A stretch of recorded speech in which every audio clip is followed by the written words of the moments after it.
पूछ लूं, मेरा प्रदेश है, मेरा होम स्टेट है उत्तर प्रदेश, वहां का किसान यहां दिल्ली नोएडा बॉर्डर पर जमा रहा 1.5 साल। पंजाब का भी किसान था, हरियाणा का भी किसान था, गन्ने का दाम बढ़ा नहीं, मात्र 35 रुपए बढ़ा। उसके बावजूद किसान साथ खड़ा हुआ दिखता है क्या सुनील साजन?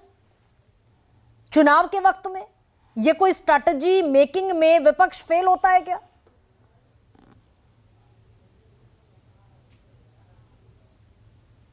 लगता है कि सिर्फ उत्तर प्रदेश का किसान ही नहीं, पूरे देश का किसान इस सरकार से निराश हुआ है।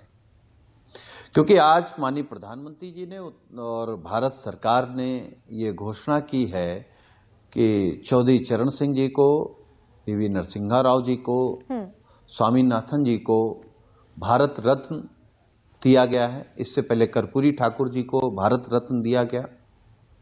तो बीजेपी सरकार को हम धन्यवाद देते हैं कि उन्होंने भारत रत्न दे करके किसान नेता को, हमारे नेता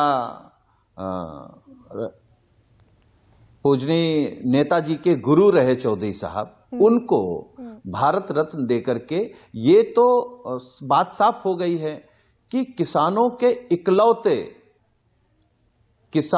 इकलौते नेता रहे चौधरी चरण सिंह को भारत रत्न दिया गया है। लेकिन क्या उनकी नीतियों पर भी सरकार काम कर रही है? क्योंकि बीजेपी का एक फार्मूला है गरिमा जी, बीजेपी उच्चारण की तो पूजा करती है, आचरण की पूजा नहीं करती। जैसे भगवान राम के उच्चारण की पूजा कर रही, लेकिन उनके आचरण की पूजा नहीं कर रही।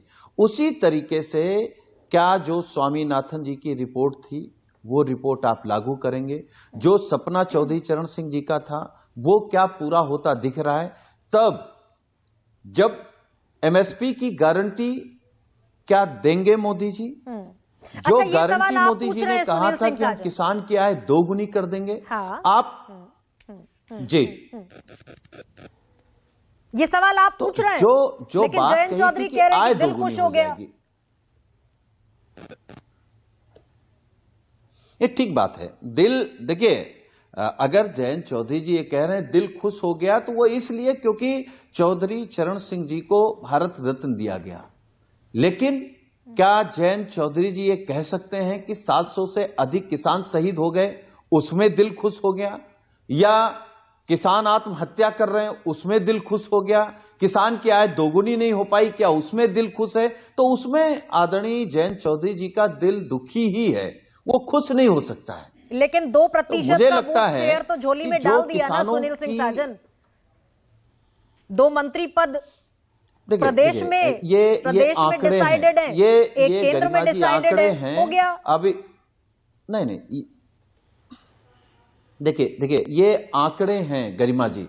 अभी मैं बीजेपी के प्रवक्ता को सुन रहा था कि मैं हरियाणा का रहने वाला हूं, उत्तर प्रदेश के गांव में जाता हूं तो किसान खुश है। अरे भाई साहब, उत्तर प्रदेश के किसी गांव में आप चलिए, हमको बता दीजिए, और एक किसान किसी गांव में बता दीजिए जो कह दे कि मोदी जी की नीतियों से हम खुश हैं, कि मोदी जी ने हमारा जीवन बदल दिया है, हमारी तरक्की हो गई है, हमारे बच्चों में खुशहाली आ गई है, उनका भविष्य सुरक्षित हो गया है। एक गांव बता दीजिए, एक किसान बता दीजिए। उत्तर प्रदेश का किसान खुद भी और अपने घर की महिलाओं को भी लेकर के रातों दिन अपनी खेती ताक रहा है, अन्ना जानवरों से फसल नहीं बचा पा रहा है। आप कैसी बात कर रहे हैं? एक नेशनल चैनल पर बैठ करके आप देश के किसानों को क्यों गुमराह कर रहे हैं, और उत्तर प्रदेश के किसानों को क्यों गुमराह कर रहे हैं कि उत्तर प्रदेश का किसान मोदी जी के साथ है? उत्तर प्रदेश का एक एक किसान बीजेपी के खिलाफ है, और उसका परिणाम आप 2024 के चुनाव में देख लीजिएगा।